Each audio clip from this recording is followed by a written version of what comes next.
उत्तर प्रदेश में 9 सीटों पर उपचुनाव की तारीखों के ऐलान के बाद सियासी सरगर्मियां तेज हो गई हैं। उत्तर प्रदेश सरकार के पिछड़ा वर्ग कल्याण मंत्री नरेंद्र कश्यप ने कहा है कि विपक्ष का पीडीए ध्वस्त हो गया है। विदेश में कांग्रेस नेता राहुल गांधी के आरक्षण खत्म करने वाले बयान को लेकर हम जनता के बीच जाएंगे और सभी सीटों पर कमल खिलाने का काम करेंगे। इस दौरान नरेंद्र कश्यप से बातचीत की अनादि टीवी संवाददाता अभिषेक शर्मा ने।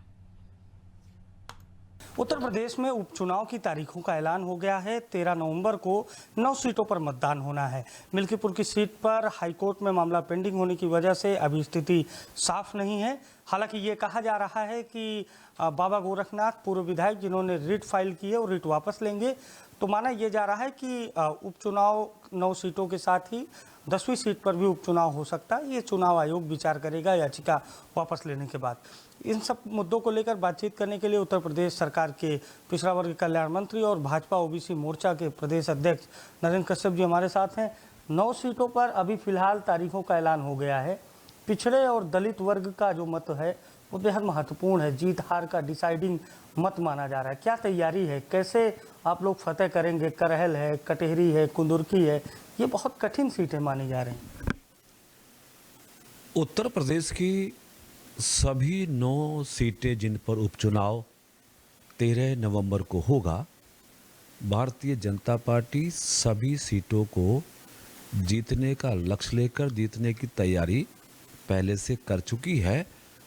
और चूँकि हमारी पार्टी का मूल सबका साथ, सबके विकास, सबके विश्वास और प्रयास का है, इसलिए हम सभी सीटों पर समाज के हर वर्ग को भारतीय जनता पार्टी के साथ जोड़कर, समाज के हर मतदाता को भारतीय जनता पार्टी के साथ जोड़कर सभी सीटों पर विजय हासिल करने वाले हैं। और जहां तक कहा कि भाई कुछ सीटें मुश्किल हैं, करहल के बारे में आप बात करें, किसी और सीट के बारे में आप बात करें, तो अब भारतीय जनता पार्टी के लिए किसी भी सीट को जीतना कोई मुश्किल काम नहीं है। आपने देखा अभी ताज़ा हरियाणा प्रदेश में चुनाव हुआ, तमाम एग्जिट पोल, तमाम न्यूज़ चैनल्स, किसी ने भी हरियाणा में भारतीय जनता पार्टी को सत्ता में आने वाली पार्टी नहीं दिखाया। लेकिन हरियाणा प्रदेश की जनता ने पूरा समर्थन, आशीर्वाद देके जैसे भारतीय जनता पार्टी को सत्ता में लाने का काम किया, वैसे ही उत्तर प्रदेश की सभी 9 सीटों पर भारतीय जनता पार्टी को जनता का आशीर्वाद और वोट मिलेगा। विकास हर व्यक्ति घर तक पहुंचा है, इसलिए प्रत्येक सीट भारतीय जनता पार्टी जीतने का लक्ष्य लेकर अपने चुनावी चयन एक बड़ी प्रक्रिया है। माना जा रहा है कि बहुत जल्द भाजपा टिकट घोषित करेगी। क्या समीकरण आप लोग सेट कर रहे हैं? क्या जिस सीट पर जिस वर्ग की आबादी ज़्यादा है उससे प्रत्याशी होगा, या फिर सीट के समीकरण को किनारे रखकर जिताऊ उम्मीदवारों पर मोहर लगेगी? किस तरह से रूपरेखा तैयार की गई? क्योंकि आप भी संगठन में हैं, आप भी रिपोर्ट दे रहे हैं, करहल में भी आप गए, कई सीटों पर आप गए, तो किस तरह की तैयारी रहेगी?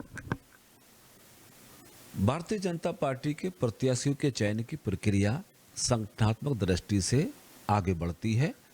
हमारी प्रदेश की टॉप लीडरशिप अपना प्रपोजल, अपना पैनल भारतीय जनता पार्टी केंद्र को भेजते हैं और केंद्र में भारतीय जनता पार्टी के वरिष्ठ नेता उस पर डिसाइड करते हैं। लेकिन इतना निश्चित है, क्योंकि भारतीय जनता पार्टी ने जब प्रत्येक सीट को जीतने का लक्ष्य लेकर लड़ाई को प्रारंभ किया है, तो निश्चित है हर सीट पर भारतीय जनता पार्टी के अच्छे और जिताऊ प्रत्याशी को ही भारतीय जनता पार्टी मौका देगी। और अब तो खुशी की बात यह है कि भारतीय जनता पार्टी कार्यकर्ता, चाहे वो प्रदेश का हो, जिले का या बूथ का हो, इतना सामर्थ्यवान है कि जिसको भी भारतीय जनता पार्टी का कमल मिलेगा उसको विधानसभा में जाने से अब कोई रोकने वाला। ये का मुकाबला कैसे करेंगे? बड़ा प्रभावी रहा लोकसभा चुनाव में। हाँ, पीडीए का मामला लोकसभा के चुनाव में षड्यंत्र के आधार पर थोड़ा सा हुआ, आगे बढ़ा। पीडीए के नाम पर जो छलावा करने की कोशिश हुई कि प्रधानमंत्री जी संविधान बदल देंगे, आरक्षण समाप्त कर देंगे, शायद उस समय हम इन सब बातों को ग्राउंड लेवल पर ठीक से नहीं पहुंचा पाए, ये हमने सीरियसली नहीं लिया। लेकिन लोकसभा के चुनाव के बाद हमारी पार्टी ने, हमारे संगठन ने उन सब चीज़ों को स्पष्ट कर दिया। पीडीए को ध्वस्त करने का राहुल गांधी का पुराना बयान काफी होगा। निश्चित, वैसे भी पीडीए का अस्तित्व अब इसलिए भी नहीं है क्योंकि पीडीए के लोगों ने देखा कि चुनाव के बाद जब श्री अखिलेश यादव जी ने विधानसभा से रिजाइन दिया तो पीडीए के लोग उस समय शायद उम्मीद करते होंगे कि विधानसभा में लीडर ऑफ अपोजिशन पीडीए को बनने का मौका मिलेगा। लेकिन पीडीए उसको देखता रह गया तो पीडीए के लोग समझ गए हैं कि अखिलेश यादव जी पीडीए के नाम पर केवल वोट की बात करते हैं। जहां सत्ता, संगठन में या सम्मान की हिस्सेदारी होती है वहां पीडीए को नकार दिया जाता है। बड़ी बात कही है उत्तर प्रदेश सरकार के मंत्री नरेंद्र कश्यप ने कि राहुल गांधी का जो एक विदेश का बयान है उसको भारतीय जनता पार्टी चुनाव में लेकर जाएगी और पीडीए को ध्वस्त करेगी।